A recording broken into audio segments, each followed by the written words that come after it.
Since 1989, when the IPCC was formed, and climate science has become clearer and clearer how urgent and serious and human-caused this is.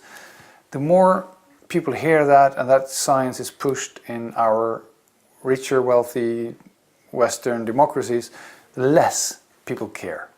So how can it be that with the more certainty and the more clear science, the less concern in the public? Because surveys show this. And this is what I call the psychological climate paradox. On a deeper level, the research question that's been driving me is this. Are humans inevitably short-term? Is it the case that we, the way our brain is built together as a species, are set up to just go on eating our cake and having all our fun and not thinking much about the long term? Is that how is it going to end? Many people seem to think that with the population growth, the economic growth, the decline. And rather, again, being a psychotherapist, I wanted to switch that into a positive framing, which is the question, under what conditions will humans take action for the long term? And to answer those questions, I wrote this book, and I summarized about 300, 400 articles from psychology, sociology, social anthropology, and behavioral economics. And then I simplified it into 5 barriers that keep us from engaging with climate change.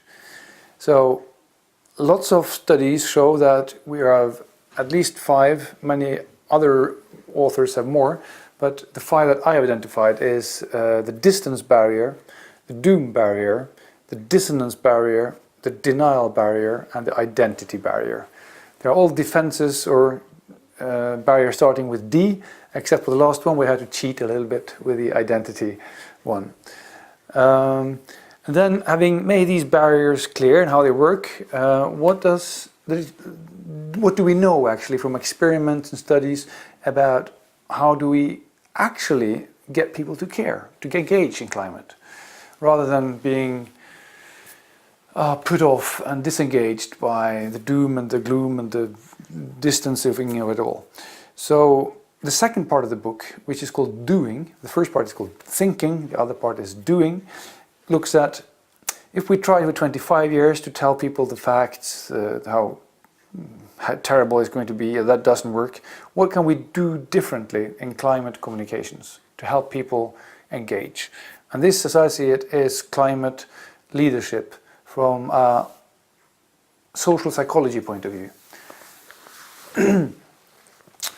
Before I go into that, I'd like to add that it's really easy to solve the climate problem.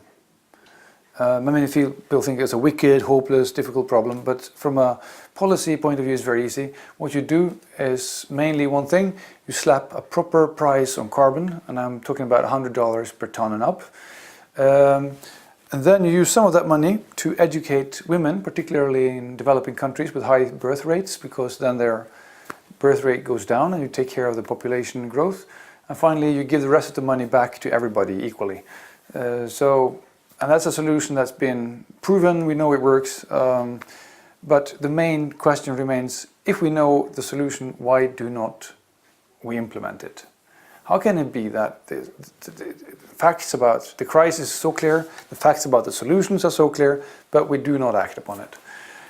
And the main reason, of course, is that politicians and economists know what to do, but they don't know how they put that kind of price on carbon and get re-elected in a democracy, at least next year. So they put it off, they try all other kind of things with subsidies and speeches and energy efficiency here, blah blah, but it doesn't just quite cut it, because the bottom-up support for those structural solutions aren't strong enough yet. So we have to build the bottom-up support. How do we do that? And luckily we have a lot of experiments and lots of studies that actually show this clearly.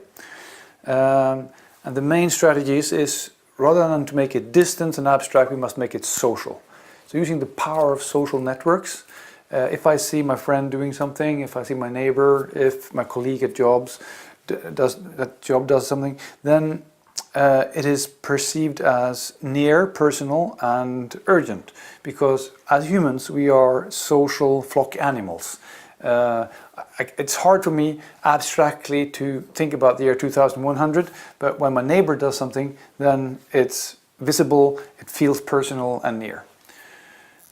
So we have to bring it inside the social networks with social norms, social media, local issues, and also make it a bit more fun with flow and glow rather than the doom and the gloom and the sacrifice and the cost and all these kind of things.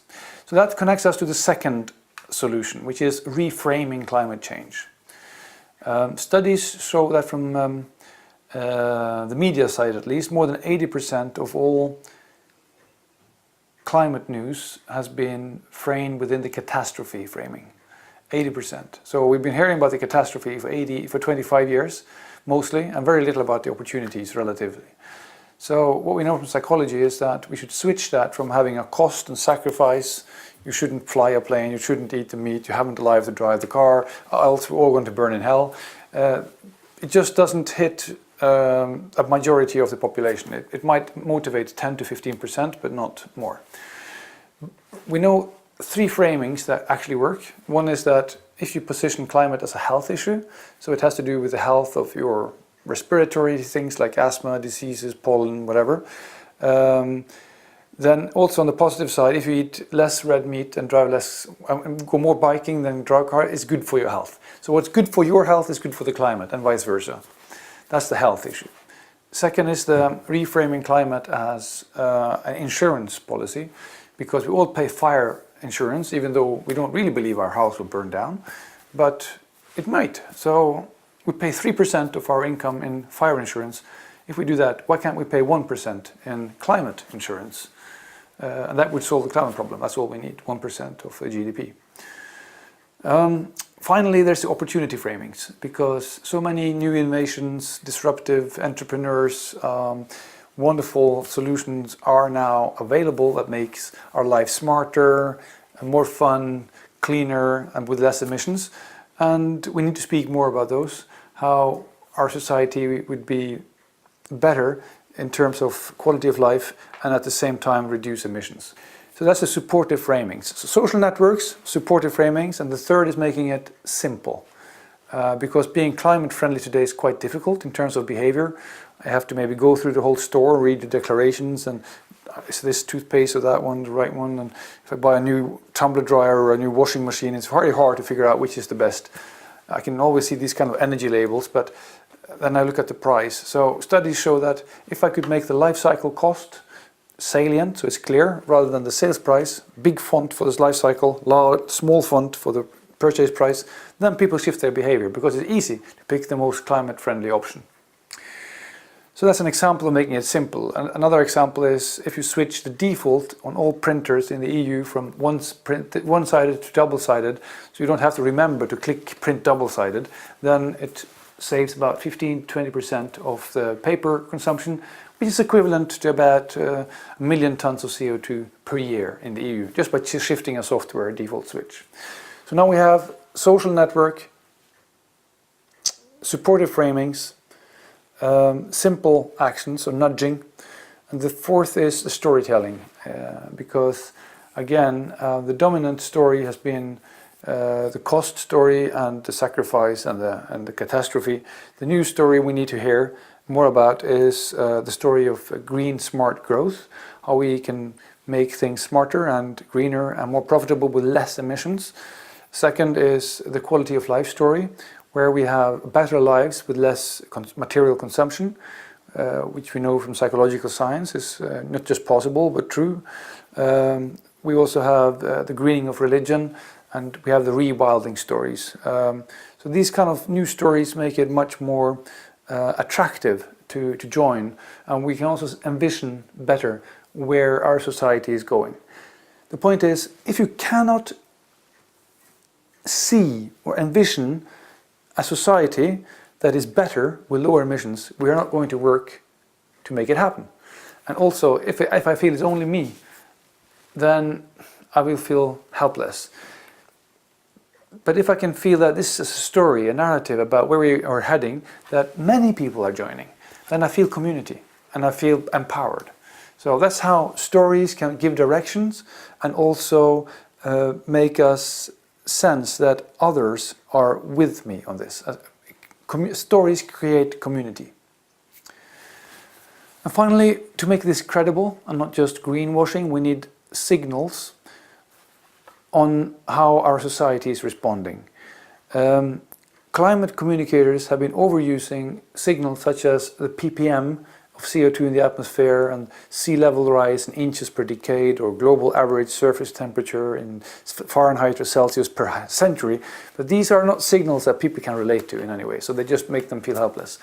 These are climate system indicators. We need to shift to societal response indicators, where we can see that if I go biking, for instance, to city this day, I can see when I come biking, there's a sign, there was 501 bikes, and when I pass, it goes to 502. And that is more than last year. So if we can have these kind of indicators, how much is my CO2 footprint in an app daily updated? How is my house using power today compared to last year or last month? If the company I work for, is that part of the solution in terms of reducing emissions? And the city I live in, how are we doing? These are all signals that we need to keep up the motivation. Otherwise, we feel that whatever I do doesn't matter, which is not conducive to engagement. Rather, it kills engagement.